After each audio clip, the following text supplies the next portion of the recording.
오늘 이사야서 60장 1절에 보면 일어나라 빛을 발하라 이는 내 빛이 이르렀고 여호와의 영광이 내 위에 임하였음이니라 그랬어요.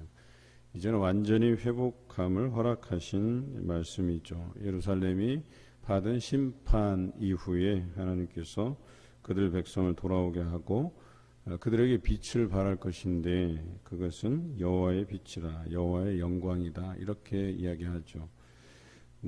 신약 성경에 보면 너희는 세상의 빛이라 또 소금이라 말씀하신 것과 같은 말씀이기도 합니다.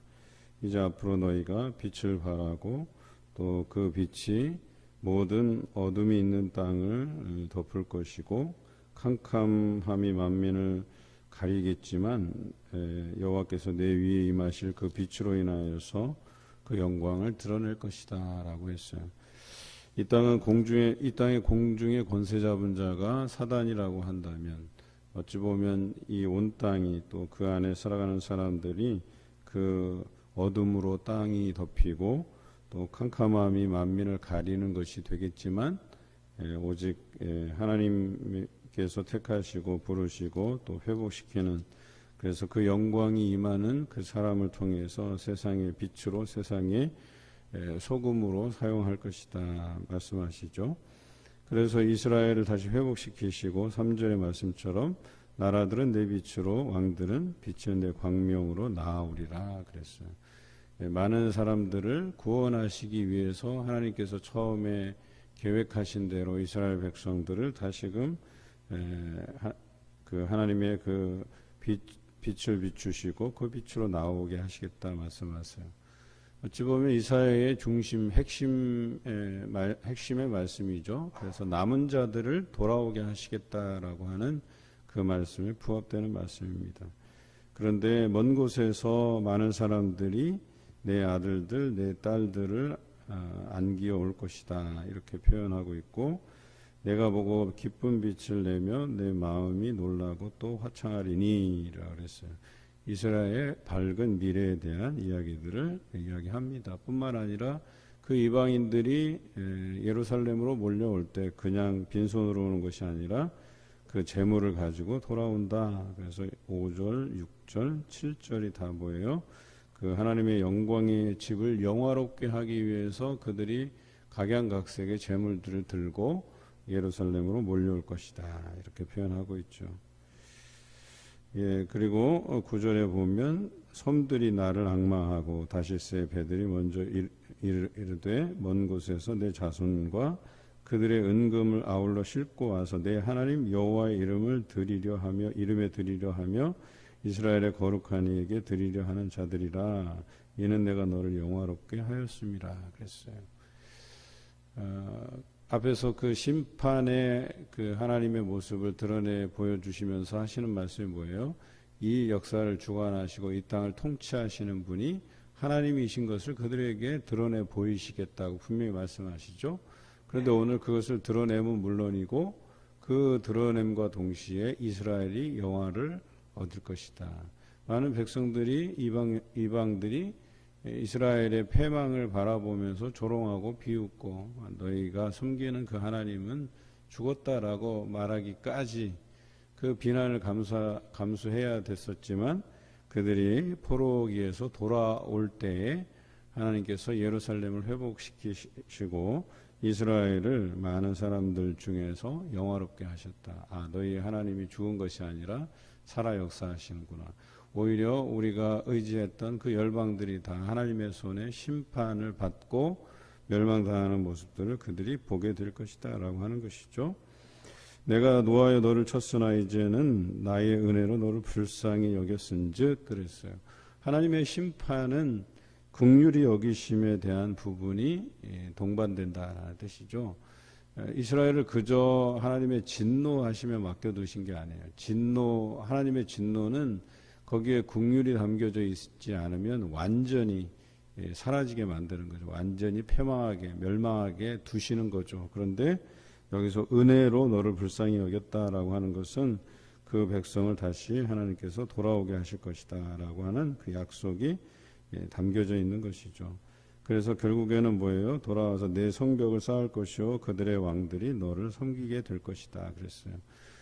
포로기 제3차 포로기 귀환 때 느헤미야가 와서 성벽을 완공하게 되죠. 그래서 거기에 있던 여러 이방들이 그 성전을 중심으로 해서 자신들이 누렸던 그 이권들을 다 청산하고 개혁하고 그들을 몰아내고 또 결국에는 뭐예요?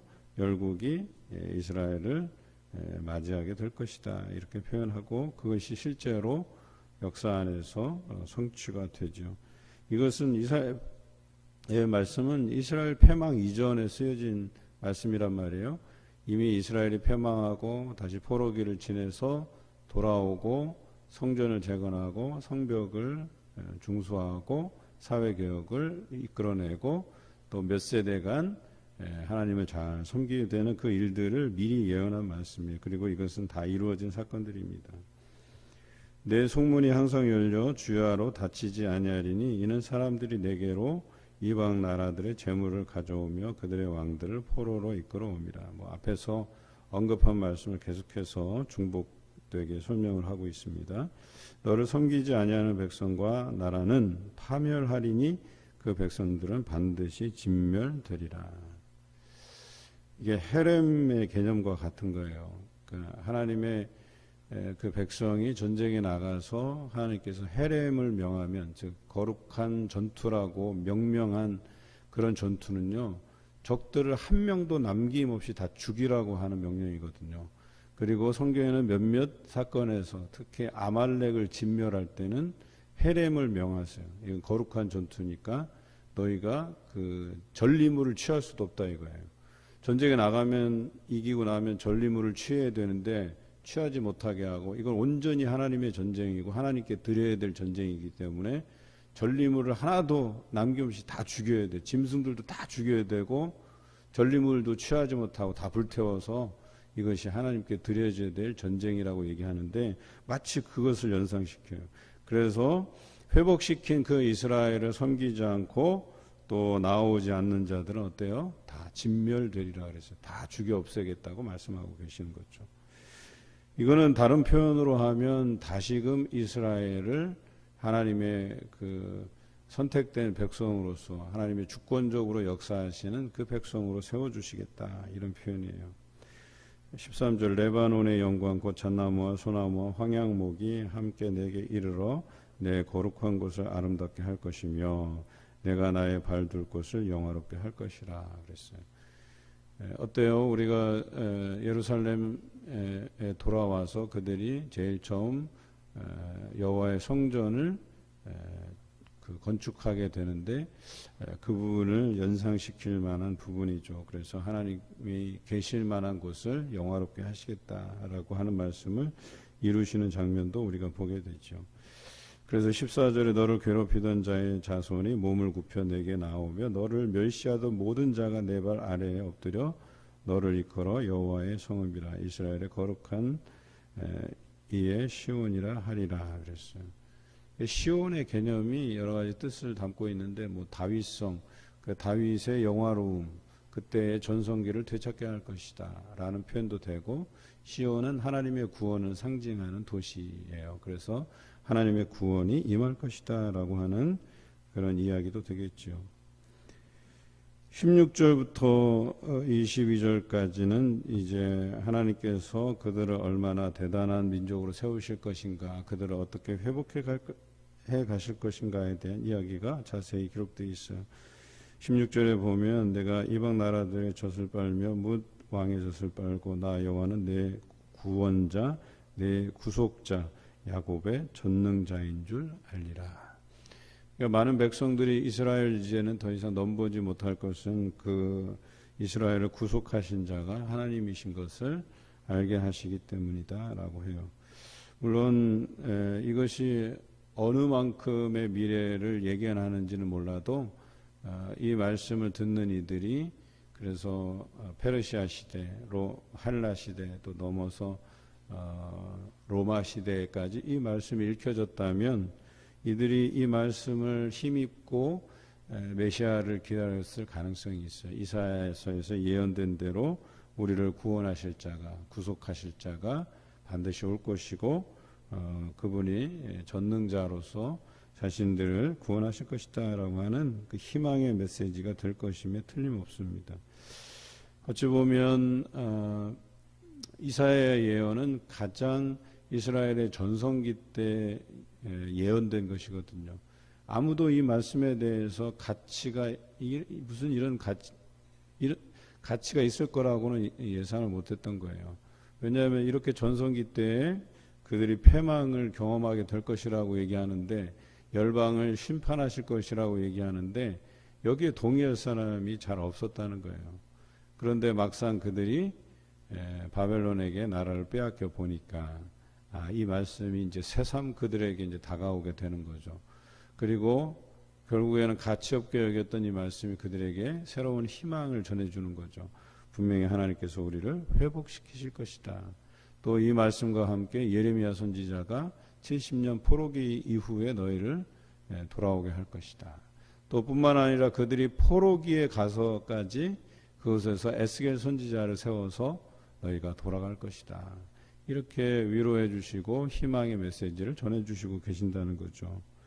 그리고 그들이 결국에는 포로기에서 돌아와서 얼마간 또 여기에 예언된 말씀처럼 성전을 재건하고 성벽을 중수하고 사회개혁을 이끌고 그렇게 하나님 중심으로 살아가는 삶 안에서 이 말씀의 성취를 그들이 경험하게 되죠. 그런데 그 이후에 또다시 헬라에게 어려움을 당하고 로마에게 어려움을 당하잖아요. 그런데 이 말씀을 기억하면 그때 우리를 회복하신 그 하나님께서 여전히 우리를 버려두지 아니하시고 우리를 이 10절의 말씀처럼 내가 노하여 너를 쳤으나 이제 나의 은혜로 너를 불쌍히 여겼은즉 이렇게 말씀하신 것처럼 우리를 다시금 불쌍히 여기시고 다시 회복시키실 것이라고 하는 그런 메시지를 그들이 들었을 것이다 라고 하는 것입니다. 얼마나 감사한 일입니까? 우리가 죄를 지었다고 해서 그것으로 인해서 죄책감에 시달릴 필요가 없다는 거예요. 하나님 앞에 용서를 구하고 또 그것으로 인해서 내가 얼마간 고난을 당할지라도 그것으로 인해서 실망할 필요가 없다는 거예요. 다시 하나님 앞에 자기를 긍휼히 여겨달라고 불쌍히 여겨달라고 기도함으로 나오면 하나님께서 다시 세워주시는데 어떻게 세워주시느냐? 과거보다 더 영광된 자리에 세워주신다라고 말씀하고 계십니다. 오늘 보면 내가 금을 가지고 놋을 대신하며 은을 가지고 철을 대신하며 라고 되어 있어요. 놋으로 나무를 대신하며 철로 돌을 대신하며 화평을 세워 관원으로 삼으며 공의를 세워 감독으로 삼으리니 그랬어요. 과거에는 놋을 가졌어도 행복한 시대였다면 하나님께서 그들을 심판하시고 난 후에 그들을 회복시키시는데 어떻게 회복시키시느냐? 놋 대신에 금으로, 철 대신에 은으로, 나무 대신에 놋으로 더 좋은 것으로 그들을 영화롭게 하시겠다라고 말씀하고 계시는 겁니다. 얼마나 감사한 일이에요. 그래서 우리가 하나님께서 근실히 우리를 징계하심으로 인해서 당하는 고난을 여러분 감사히 여기시기 바라요. 내가 다시금 하나님 앞에 돌아올 수 있게 하시고 또 나를 회복시키시는 그 하나님을 감사히 여기시기 바라요. 어떻게 회복시키느냐? 하나님께서 놋을 대신해서 금으로, 철을 대신해서 은으로, 나무를 대신해서 놋으로 바꾸시는 그 하나님을 우리가 찬양할 필요가 있다라고 오늘 성경은 기록하고 있습니다. 18절에 다시는 강포한 일이 내 땅에 들리지 않을 것이라고 말씀하시고 황폐와 파멸이 내 국경 안에 다시는 없을 것이며 내가 내 성벽을 구원이라 내 성문을 찬송이라 부를 것이다 라고 말씀하고 계셔요. 다시는 우리를 침범하는 일이 없겠다 그랬어요. 그래서 너희가 할 일은 뭐예요? 하나님께서 너희를 회복시키신 다음에 그 회복을 경험한 사람들이 할 수 있는 일은 오직 찬송을 부르는 것이다 라고 기록하고 있어요. 하나님께서 우리를 지으신 목적이 무엇이라고 그랬어요? 창조주 하나님을 찬송하게 하시려 함이라고 분명히 성경 기록하고 있어요. 우리 피조물들이 주어진 사명은 창조주이신 하나님을 찬양하는 일이에요. 오늘 여기서 그것을 이렇게 분명히 이야기하고 있어요. 너희의 본분을 다시 회복시키겠다는 거예요. 창조된 자로서 피조물로서 창조주이신 하나님을 날마다 찬송하게 할 것이다. 우리에게 말씀하고 계십니다. 얼마나 감사한 일이에요. 우리가 죄로 인해서 죽을 수밖에 없는 그런 상황에서도 우리를 다시 회복시키시고 우리로 하여금 하나님을 찬송하게 하시는 일이 얼마나 감사한 일입니까? 다시는 낮에 해가 내 빛이 되지 아니하며 달도 내 빛을 비추지 않을 것이요 오직 여호와가 내게 영원한 빛이 되며 내 하나님이 내 영광이 될 것이다 그랬어요. 많은 사람들을 의지하지 않고서도 즉 낮에 사실 해가 없다고 생각해 보세요. 또 밤에 달이 없다고 생각해 보세요. 얼마나 불편하겠어요. 힘들겠어요. 그런데 이런 것들이 아니고서도 너희를 불편함이 없이 평안 가운데 하나님께서 인도해 주시는데 바로 하나님께서 직접 영원한 빛이 되어 주신다. 그런 거죠. 그래서 우리가 불편함이 없게 하신다. 오히려 영광스럽게 행할 것이다 라고 얘기하는 거예요. 앞으로 너희가 의지할 것이 하나님밖에는 없다라고 하는 거예요. 많은 열방을 의지했다가 그들이 결과적으로 어때요? 패망을 경험했잖아요. 그래서 의지할 필요가 없다고 이야기하는 거예요. 오직 하나님께서 너희의 영원한 빛이 될 것이다 그랬어요. 그리고 20절 하반절에 그날에 내 슬픔의 날이 끝날 것이다 그랬어요. 여러분 그 슬픔의 끝이 무엇입니까? 여호와께서 나의 영원한 빛이 되실 때 그 슬픔의 삶이 끝나버린다라고 얘기하는 거죠. 우리는 그 슬픔의 날을 정리할 필요가 있겠어요. 이 슬픔이라고 하는 것이 결국에는 우리가 그 세상 것에 의존해서 살고 그것이 가치 있다 여기기 때문에 생기는 것들이에요. 내가 사랑하는 것들, 내가 집착했던 것들, 그것을 잃고 또 그것에 대해서 실망하게 되고 그것에 대해서 우리가 슬퍼하게 되고 그런 것들이거든요. 그런데 이것이 다 어때요? 우리의 인생 안에서 사실은 거쳐가는 한 과정으로 이해하면 좋겠어요. 우리가 어제 사랑하는 우리 김석구 집사님이 또 세상을 이렇게 떠나셔서 하나님 품에 안기셨는데 어찌 보면 우리는 그 죽음이라고 하는 그 단순한 사실들에 대해서 슬퍼하고 힘들어하고 안타까워하고 하잖아요. 그런데 사실 죽음이라고 하는 것은 그 우리의 나고 죽는 것에 대한 부분들은 하나님의 권한에 달려 있고 또 어떤 사람은 일찍 가기도 하고 어떤 사람은 또 장수하다 가기도 하고 그 차이일 뿐이에요. 그런데 우리가 믿음 가운데 살다가 죽는 것은 성경에 복되다고 표현하고 있잖아요. 죽는 자의 죽음이 믿는 자의 죽음이 복되다 그래요. 왜냐하면 죽는 것은 자는 것과 같다. 그러니까 언젠가 부활할 날이 있다.